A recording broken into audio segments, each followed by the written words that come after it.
Hello, everybody. Today we do the summary of the introduction. Pali is written in a number of scripts, for example, Roman, Devanagari, Sinhalese, Thai, Burmese, Khmer, Lao, Kharoshthi.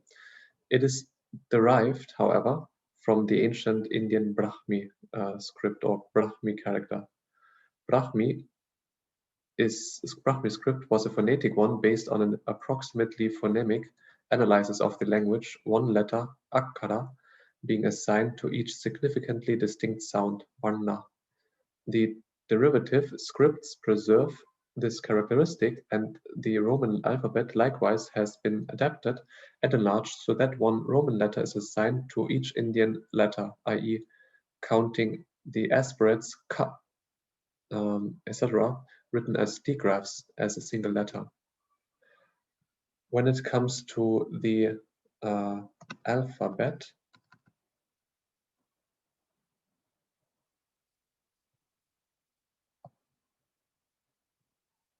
here we go. When it comes to the alphabet, the distinction of quantity between long and short vowels and syllables is very important in Pali, but distinctions of stress are insignificant. A syllable is long when the vowel is long, or a short vowel followed by pure nasal, the nikahita, which is this one, or by two or more consonants. A long syllable is exactly equal to two short syllables. Double consonants tends to shorten and compress a long vowel preceding it. The total length of a long syllable is always constant. Double consonants are very frequent in Pali and must be strictly pronounced as long consonants. For example, the double N, the na, like English double N in unnecessary.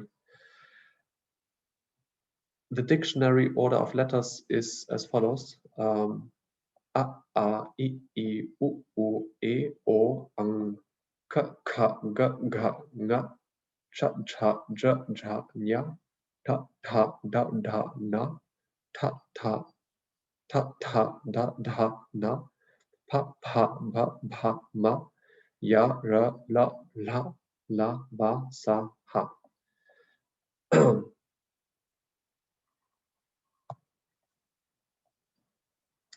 The study of words is already a good start, but the study of sentences is the actual goal because roots and stems isolated are mere abstractions, but in a sentence they have a specific meaning.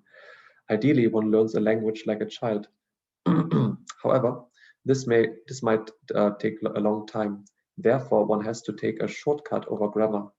An uninflected form of a Pali word without an ending is the stem, or the other way around, the stem is an uninflected form of a Pali word without an ending.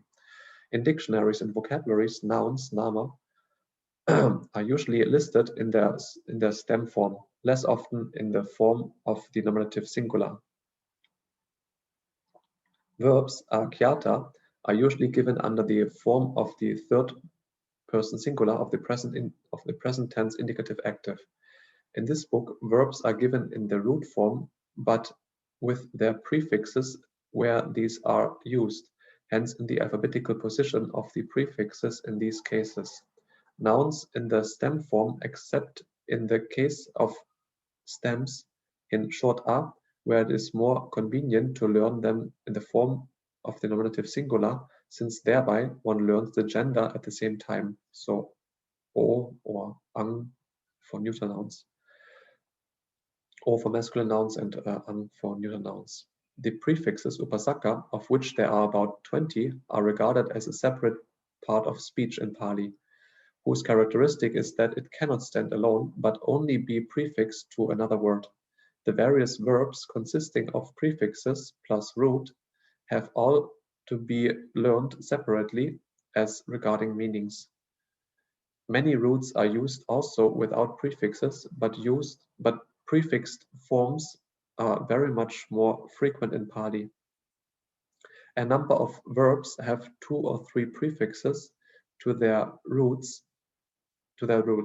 In theory, and elaborated by the ancient Indian grammarians in their Sinhalese and Burmese pupils, all words in Pali are derived from a limited number of roots.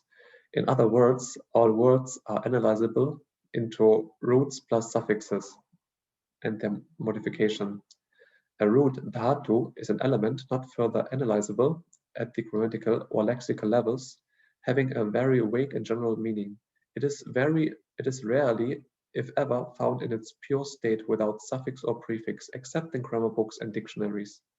After this derivation of word stems, linga, by the addition of suffixes pācchaya to roots, and sometimes of secondary suffixes to these suffixes, inflectional endings vibhakti are added to form actual words para, as they occur in sentences in different grammatical relations.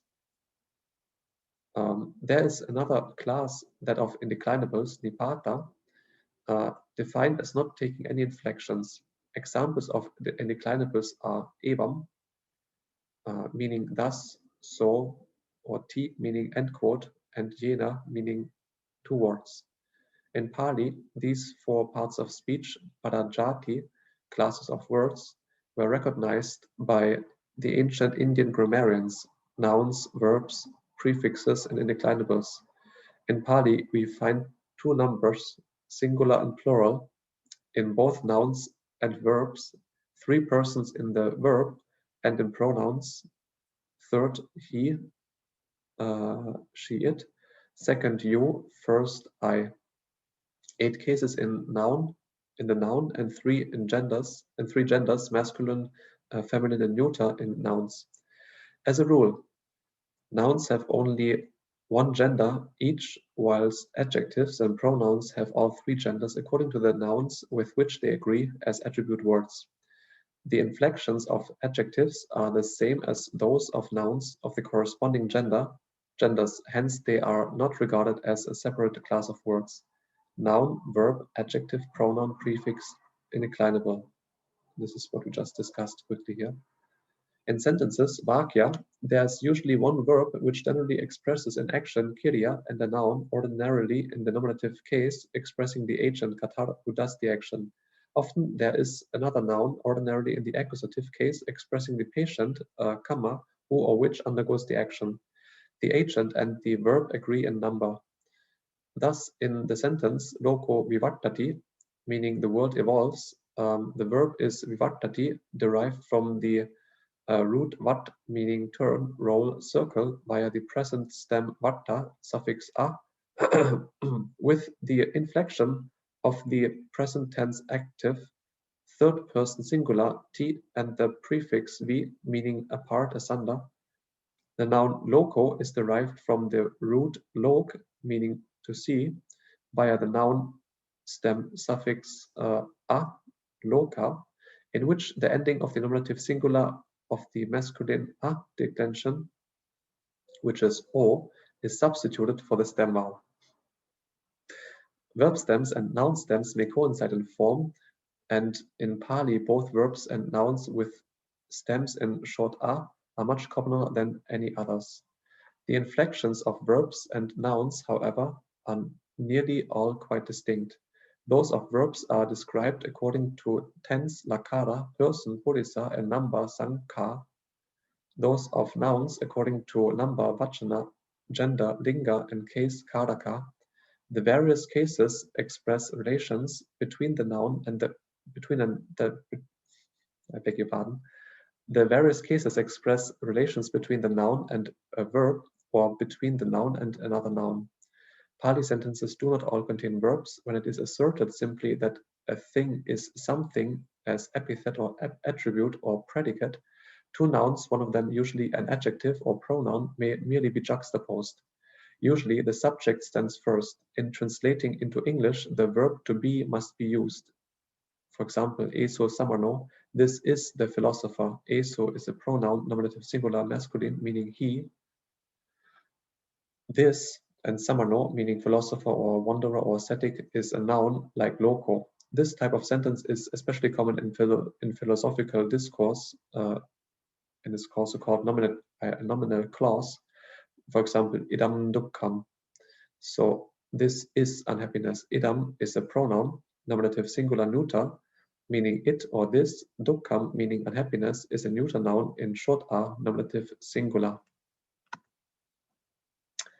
All right, this was in a nutshell what you can expect from the next few lessons. Purnadasanaya Tava Paveya Subham Mangalam.